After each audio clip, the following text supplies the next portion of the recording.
आज लालकुआं विधानसभा क्षेत्र में लंबे समय से सामाजिक कार्यों में बढ़ चढ़कर हिस्सा लेने वाली हमारे क्षेत्र की पूर्व में ब्लॉक प्रमुख रही श्रीमती संध्या डालाकोटी जी आज हमारे बीच मौजूद हैं।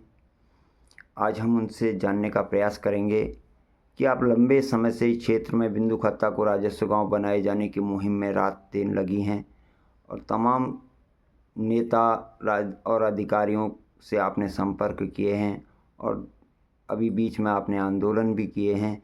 तो हम आपसे जानने का प्रयास करेंगे कि बिंदु खत्ता राजस्व गांव के लिए आपकी तैयारी क्या चल रही है अभी तक। सबसे पहले तो मैं दूरगामी नैन परिवार को ये नवरात्रि की हार्दिक शुभकामनाएं और बधाई देती हूँ और नवरात्रि की पूरी प्रदेशवासियों को और क्षेत्रवासियों को भी हार्दिक शुभकामनाएं देती हूँ। और ये कहना चाहती हूँ मैं आपसे, जिस तरह से आपने अभी बिंदु खत्ता राजस्व गांव की बात मुझसे पूछी, तो इसमें लगभग वन अधिकार संघर्ष समिति द्वारा लगभग 2 साल से कार्य किया गया। इसमें ग्राम से लेके उपखंड से लेके जिला स्तरीय मीटिंग से ये प्रस्ताव पास हो चुका है। तो मैं ये कहना चाहती हूँ, जो डीएलसी की मीटिंग होती है ये पूर्ण रूप से मान्य होती है। इसके बाद जो इसका प्रस्ताव शासन में जाता है तो उसमें इसके लिए जो क्षेत्र में अधिसूचना जारी होनी चाहिए थी। तो मैं ये कहना चाहती हूँ, जिस तरह से वन अधिकार अधिनियम 2006 के तहत अन्य राज्यों में 2,38,00,000 एकड़ जमीन पक्की हो गई है, तो बिंदु खत्ता को भी राजस्व गांव बनाना चाहिए। और वन अधिकार अधिनियम 2006 के तहत हमारे उत्तराखंड राज्य में रामनगर में 3 गांव पक्के हुए हैं।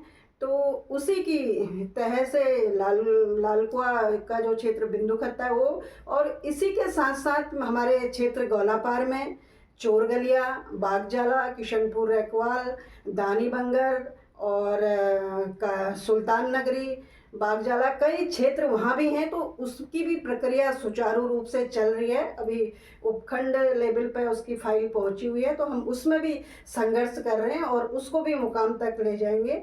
और दूसरी बात मैं आपसे ये कहना चाहती हूँ, हमारे क्षेत्र में जो बेसहारा पशु हैं, इससे आए दिन कई परिवारों के चिराग मिट चुके हैं। और हमारे क्षेत्र जो 80% कृषि बाहुल्य क्षेत्र है लालकुआं विधानसभा, उसमें ये जो बेसहारा पशु है इनके द्वारा नुकसान किया जा रहा है। वैसे ही किसान की जो आय है वो बहुत कम हो चुकी है और इनके जानवरों के नुकसान के उससे जो हमारा किसान भाई है वो बहुत परेशान है। इसकी भी सरकार ने एक उचित गौशाला का यहाँ पर निर्माण करना चाहिए। गौशाला का निर्माण हुआ है हल्दूचौड़ा में, लेकिन उसमें ये कहते हैं जब इस क्षेत्र के पशु ले जाए जाते हैं तो ये निगम से इसकी संस्तुति लेके आइए, फिर हम इसमें अपने जानवर रखेंगे।